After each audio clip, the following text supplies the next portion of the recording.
Olá, meu nome é Sebastião Ernesto, eu sou médico anestesiologista e vou continuar falando sobre lidocaína, parte 2. Como comentamos no primeiro vídeo sobre lidocaína, ela tem uma ação mais clássica como anestésico local. Sua ação nos canais de sódio voltagem dependente, reduzindo a condutância do potencial de ação ao longo do axônio, faz com que os anestésicos locais exerçam esse poder, essa ação de analgesia local ou regional. Mas tem outras funções também. Tem uma ação antiarrítmica, tem uma ação protetora sobre pacientes com infarto agudo do miocárdio, descrita mais recentemente, onde há a possibilidade de redução da massa infartada em doses clínicas, doses terapêuticas. Há também um efeito neuroprotetor que pode ser deixado de lado caso haja um aumento da dose, a velocidade de administração ou um tempo muito prolongado de administração pode gerar um acúmulo da dose por incompetência dos mecanismos de metabolização e eliminação em acompanhar essa dose aumentada ou esse tempo prolongado de administração. Mas em doses clínicas, a lidocaína pode proporcionar esse efeito neuroprotetor. Na administração local ou regional, pela alta concentração alcançada nesse tipo de administração, ela tem um efeito antimicrobiano que pode proteger contra infecções no sítio cirúrgico. Em doses convencionais, utilizadas na administração intravenosa, pode proporcionar um efeito anti-inflamatório, um efeito sistêmico bastante interessante, reduzindo a dor no pós-operatório.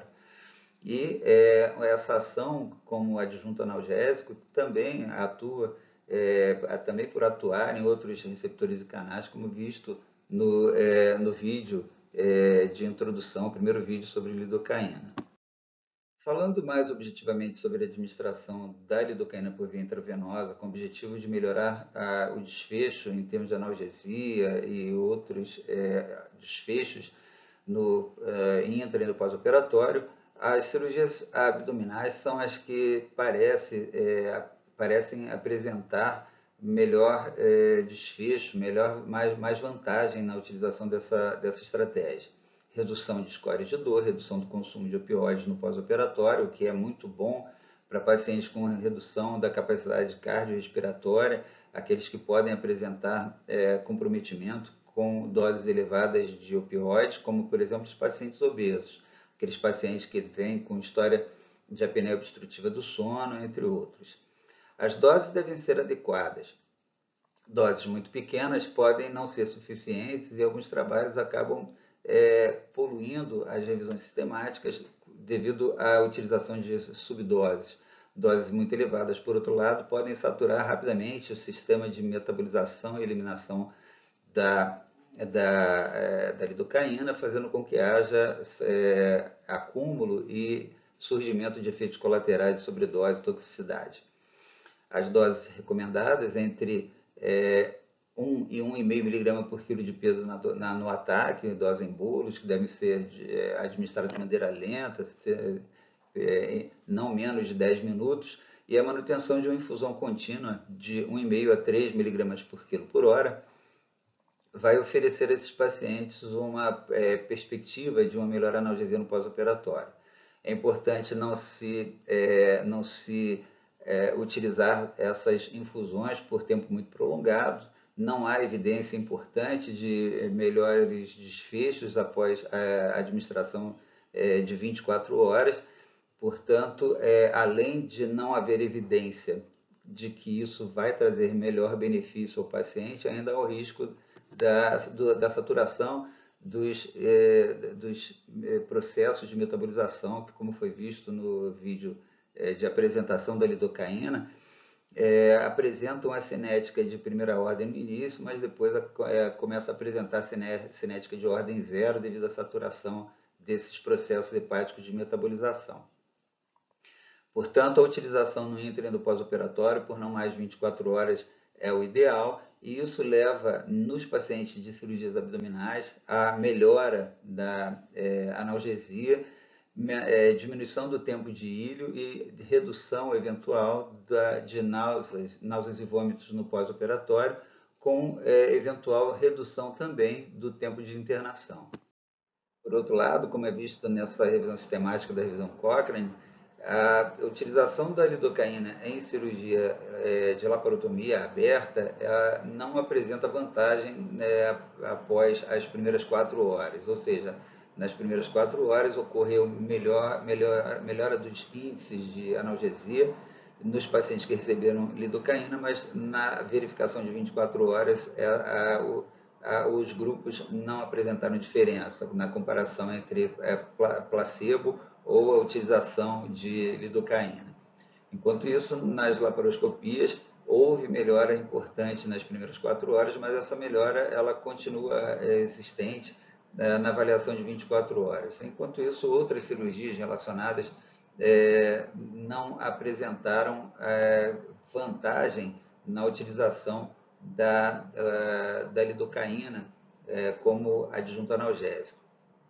Como isso pode ser visto aqui também, houve um alto índice de heterogeneidade que pode ser avaliado pelo I quadrado aqui no primeiro, na primeira figura à esquerda, de cerca de 80%, e essa heterogeneidade se deve tanto a diferentes cirurgias propostas e a diferentes estratégias de utilização de dose, tempo e taxa de infusão da lidocaína. Mas, em geral, ocorre uma vantagem nos pacientes de laparotomia, principalmente nas primeiras 4 horas, e de laparoscopia nas primeiras 24 horas. Nessa revisão publicada por Levy no Anesthesiology em 2017, ele propõe uma estratégia de utilização da lidocaína buscando a melhoria da analgesia pós-operatória, mas limitando doses e tempo de administração para que se atinja um grau de segurança satisfatório. Desaconselha a utilização do sulfato da lidocaína em infusão contínua em ambiente não monitorizado, sem a atenção adequada, uma vez que há o risco, embora ele tenha sido considerado um risco de pequena monta devido à baixa frequência de complicações, mas existe o risco de complicações que podem ser oriundas do erro de administração, utilização de bomba de infusão inadequada ou a administração sem a bomba de infusão, a não monitorização adequada pode levar esse paciente a complicações, como vai ser visto posteriormente. Então, ele aconselha a administração da lidocaína na dose de 1 mg por quilo de peso em bolos, antes da incisão cirúrgica, durante a indução da anestesia, a manutenção de uma dose de 40 microgramas por quilo por minuto, durante a cirurgia, ao final da cirurgia, a redução dessa dose para 0,5 a 1 miligrama por minuto, que vai ser mantido na recuperação e por até 24 horas. Após esse tempo, vai ser feita a tomada de decisão em relação à mudança de estratégia analgésica com substituição progressiva ao final desse tempo de terapêutica de administração endovenosa para administração oral, até que no dia seguinte ocorre a interrupção da administração da lidocaína para então a manutenção da medicação por via oral. Em relação às cirurgias do trato geniturinário, foi observado uma grande vantagem nas prostatectomias radicais por vídeo, laparoscopia, e uma utilização sem grande vantagem na utilização para cirurgias renais. Nas cirurgias de prostatectomia radical, houve redução de até 2/3 dos scores de dor, diminuição de 50% do consumo de opioides, houve um retorno mais rápido da função gastrointestinal, com flatos surgindo 33% mais cedo, e até redução de 1 dia no tempo de internação hospitalar. Outra vantagem importante foi a melhora no teste de caminhada, que permitiu a esse paciente uma recuperação das suas funções fisiológicas mais rapidamente, com redução de riscos de fenômenos tromboembólicos, infecção, entre outros. Os trabalhos se sucederam mostrando uma grande variabilidade de resposta e de desfechos segundo diferentes cirurgias. cirurgias ginecológicas e obstétricas não apresentaram vantagem explícita na literatura. Há uma controvérsia importante, alguns trabalhos sendo mais favoráveis, outros não. Cirurgia de mama de maior porte não apresentaram vantagem nos scores de dor e consumo de opioide no pós-operatório imediato, mas estudos retrospectivos mostraram uma grande vantagem na redução de cronificação de dor nas pacientes que receberam a lidocaína no intraoperatório. As cirurgias ambulatoriais, aquelas de menor porte, apresentaram redução de dor e de consumo de opioides, tanto cirurgias plásticas, cirurgias menores de mama, uroginecológicas, mostrando uma vantagem analgésica no pós-operatório imediato, mas não houve redução na prevalência de náuseas e vômitos no pós-operatório. Cirurgias cardiotorácicas foram divididas em cirurgias cardíacas e cirurgias de tórax sem intervenção cardíaca. As cirurgias cardíacas não mostraram diferença de desfecho usando ou não a lidocaína, mas as cirurgias de tórax apresentaram redução importante de dor e de consumo de analgésico, mostrando que pode ser uma alternativa bastante interessante em pacientes que têm contraindicação à utilização de bloqueios de neuroeixo.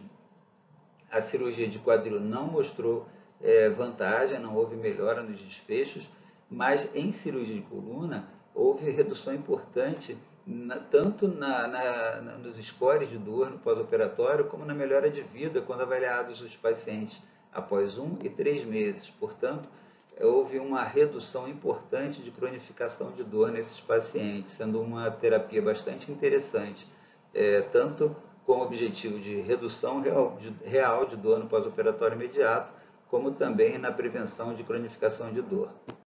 Em relação à dor neuropática, a lidocaína pode ter alguma vantagem nas primeiras horas, logo após a administração. A infusão contínua da lidocaína nessa revisão sistemática mostrou-se bastante interessante, mas por um tempo curto.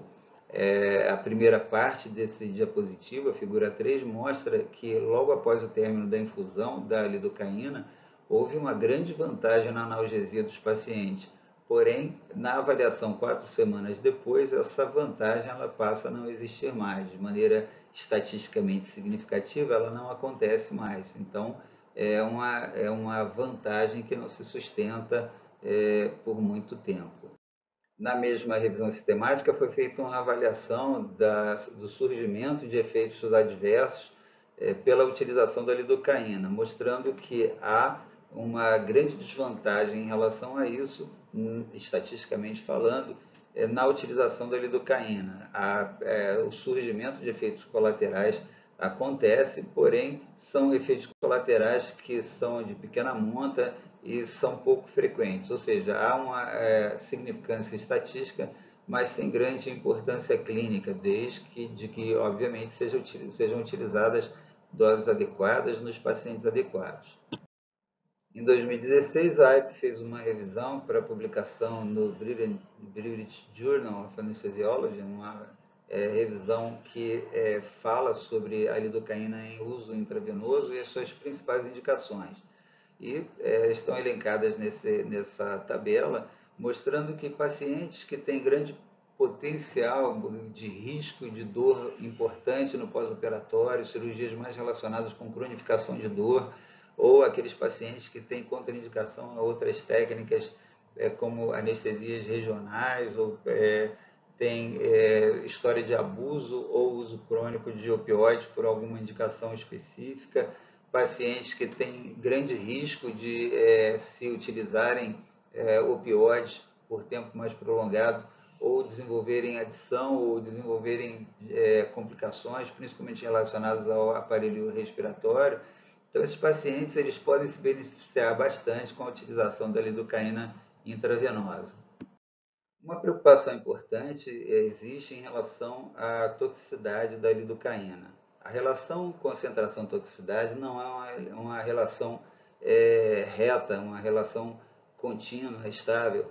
Ela vai variar segundo alguns aspectos em relação a populações, comorbidades, etc. Mas no paciente isto, aceita-se que concentrações acima de 5 microgramas por ml podem começar a gerar algumas manifestações de toxicidade, zumbido, dormência perioral, aumentando-se a dose podem surgir as arritmias, as convulsões e até parada cardiorrespiratória. Em pacientes que não conseguem se comunicar, pacientes entubados, em coma, ou pacientes com insuficiência renal e ou hepática, eles devem ter, idealmente, a mensuração da concentração sanguínea de lidocaína para maior segurança. E lembrar que concentrações mais elevadas podem gerar essas convulsões que ocorrem por ativação do sistema límbico ou por redução da inibição cortical.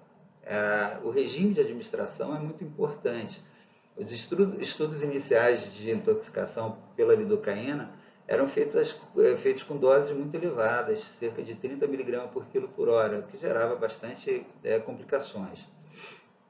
É importante saber que a meia-vida de eliminação da lidocaína, como foi dito anteriormente, é de cerca de 100 minutos. Mas isso após o bolus ou infusão de até 12 horas. Infusões mais prolongadas, infusões de cerca de 24 horas, podem levar a essa meia-vida a aumentar até mais de 3 horas. Portanto, é importante que após 24 horas seja interrompido, ou se por acaso houver decisão de manter a infusão da lidocaína, que a dose seja reduzida para que se evite acúmulo e intoxicação importante. A dose ideal, preconizada atualmente, como foi mencionado já anteriormente, é de 1 a 1,5 mg por quilo de peso, deve ser administrada de forma lenta, 10 minutos ou mais, e a infusão contínua deve ser feita com doses, com taxas de administração de 1,5 a 3 mg por quilo por hora. Essas doses podem ser tanto maiores quanto maior a propensão de dor e a maior reserva cardiorrespiratória do paciente, e naqueles pacientes com menor reserva, essas doses devem ser, então, na faixa terapêutica mais reduzida. Lembrar também que em pacientes que recebem técnicas opioides free ou opioides sparing, que recebem associações de outros analgésicos e assim ocorre um sinergismo entre eles, muitas vezes é possível reduzir essa dose também. É importante que se escolha bem o paciente com insuficiência hepática ou paciente com menos de 40 quilos não deve receber a lidocaína. A lidocaína ela tem uma difusão importante para tecido muscular e o músculo funciona como uma reserva para a lidocaína, aumentando assim o seu volume de distribuição e evitando que haja uma concentração excessiva de lidocaína no sangue. Então, pacientes com a massa muscular muito pequena a lidocaína deve ser evitada ou usada com mais cuidado. E naqueles pacientes obesos, idealmente utilizar a dose de lidocaína baseada no seu peso ideal, já que a utilização pelo peso total gera uma concentração muito elevada da lidocaína, aumentando o risco nos pacientes obesos. Pacientes com insuficiência hepática não devem receber a lidocaína também. E nos pacientes com acidose, ocorre um deslocamento da lidocaína do seu sítio de ligação, aumentando a fração livre e diminuindo a metabolização, já que há dissociação também das proteínas hepáticas. Então, deve ser evitada a acidose nesse paciente e a hipercapnia é bastante deletéria nessa situação. Lembrar que pacientes com insuficiência cardíaca têm uma diminuição do clearance e há uma redução também do volume de distribuição desses pacientes. Então, ocorre aumento da chance de acúmulo e de efeitos tóxicos. Lembrar também de orientar esses pacientes que vão utilizar a infusão no pós-operatório, os sinais possíveis de toxicidade para que eles entrem em contato, que eles comuniquem esses sinais de maneira bastante precoce para que se interrompa a infusão. A documentação dos eventos adversos é importante e a análise dos problemas relacionados ao surgimento, como erro de administração, utilização de bomba de infusão inadequada, entre outros, sejam gerenciados de maneira a se evitar a repetição do erro. Full, nesse guideline publicado na Anesthesia em 2021, mostra a sequência de elevação de concentração sanguínea com a perspectiva ou o potencial de surgimento das complicações ou dos efeitos colaterais surgidos devido à toxicidade pela sobredose da lidocaína ou pela dificuldade da sua metabolização. Mas nos estudos elencados por ele, ele mostra que a utilização de doses adequadas não vai levar com muita facilidade a concentrações deletérias. As concentrações vão ficar quase sempre dentro da faixa terapêutica, que, como visto anteriormente, se não me engano, no primeiro vídeo de apresentação da lidocaína, a faixa terapêutica é entre 1,5 e 5 microgramas por ml, que é uma concentração que vai trazer benefícios sem gerar complicação na maioria dos pacientes. E ele recomenda a padronização da utilização da lidocaína, se ela for utilizada na instituição, com a aceitação e regulamentação dessa instituição, providenciando sempre scores de avaliação de dor, tanto em relação à predição de dor no pós-operatório, aquelas cirurgias que trazem um maior risco de dor no pós-operatório ou de cronificação da dor, onde a lidocaína pode ter uma ação bastante importante, e a avaliação do score de dor antes, durante e depois da cirurgia. De alguma forma, obviamente, em cirurgias com anestesia geral, a avaliação durante o procedimento não vai ser possível, mas durante a internação e após a internação, esse paciente pode e deve ser avaliado em relação à resposta. A expertise e dependências onde essa lidocaína vai ser utilizada são importantes. É importante que se conheça tanto a utilização, o esquema de utilização, dose de início, a dose de infusão, tempo de permanência, o conhecimento de como vou tratar as complicações caso elas surjam e manutenção de solução para tratamento da intoxicação de anestésico local, como as soluções lipídicas, as emulsões lipídicas, e também as dependências que devem ser utilizadas. Lembrar que esses pacientes que vão receber a infusão são pacientes que podem eventualmente apresentar complicação, principalmente se a administração não for feita de uma maneira muito cuidadosa. Então, a monitorização desse paciente é muito importante. E tratar as contraindicações, como cardiopatia, alterações eletrolíticas, pacientes que têm convulsão, pacientes em amamentação, insuficiência hepática ou renal. Então, são pacientes que devem eventualmente ser considerados como contraindicação à utilização da lidocaína.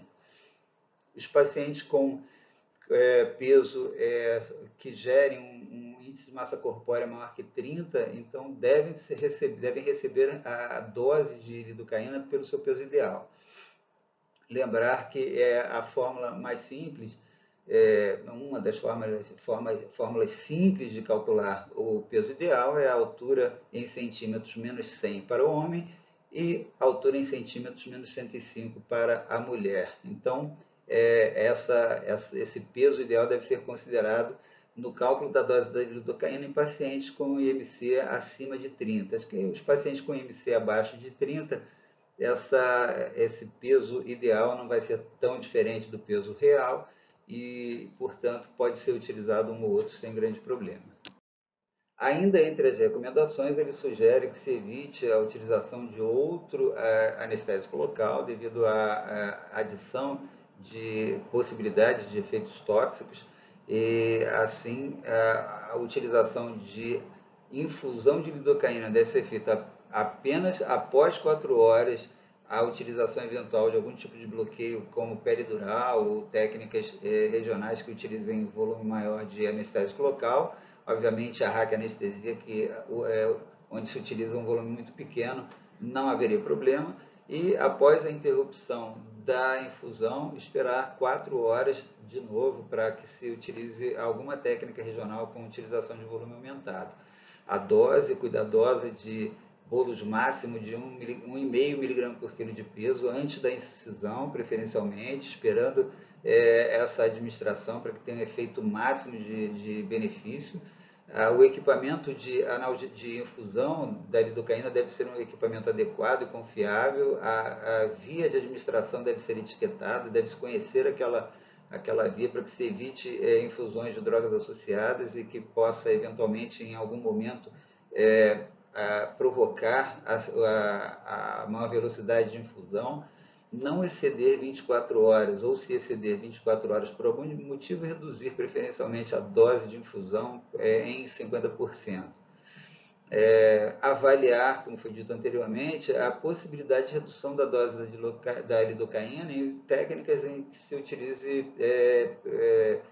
planejamento, estratégias multimodais com técnicas opioide frio, opioide sparing, onde há associação de mecanismos de ação, alguns sendo semelhantes, então há a possibilidade de redução da dose da lidocaína, diminuindo a chance de efeitos adversos por toxicidade em algumas situações.